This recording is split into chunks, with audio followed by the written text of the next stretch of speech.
అమెరికాలో తెలుగువారికి కొండంత అండగా నిలుస్తున్న ఉత్తర అమెరికా తెలుగు సంఘం నాట్స్ తాజాగా తెలుగువారిలో సామాజిక బాధ్యతను పెంచేలా హైవే దత్తత కార్యక్రమాన్ని చేపట్టింది. నాట్స్ చికాగో విభాగం చేపట్టిన ఈ కార్యక్రమంలో నాట్స్ దత్తత తీసుకున్న హైవే రూట్ 59 స్ట్రీట్లో పచ్చదనం, పరిశుభ్రత కార్యక్రమాన్ని నిర్వహించింది.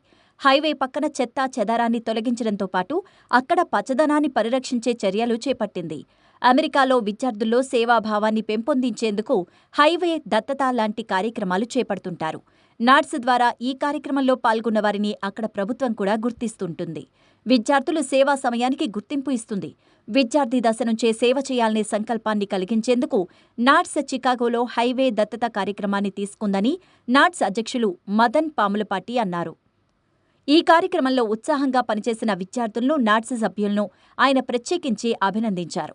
ఈ కార్యక్రమం విజయవంతం చేయడానికి కృషి చేసిన చికాగో చాప్టర్ సమన్వయకర్తలు నరేందర్ కడియాల, వీరా తక్కేళ్లపాటిలను అందరూ ప్రశంసించారు.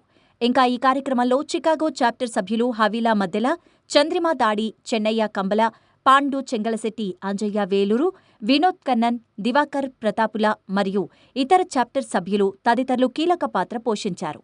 NATS board of director Srinivas Pidikiti, executive committee సభ్యులు ఆర్కే బలినేని, హరీష్ చమ్ముల, ఎమాన్యుయల్ నీలాతో పాటు నాట్స్ బోర్డు మాజీ సభ్యులు మూర్తి కొప్పాక, శ్రీనియ అరసాడ, శ్రీనివాస్ బోపన్నలు వాలంటీర్లకు విలువైన సూచనలు ఇచ్చి కార్యక్రమాన్ని విజయవంతం చేశారు. సామాజిక బాధ్యతను పెంచే అడాప్ట్ ఏ హైవే కార్యక్రమంలో పాల్గొన్న ప్రతి ఒక్కరికి NATS board chairman Prashant Pinnamaneni ప్రత్యేకించి ధన్యవాదాలు తెలిపారు.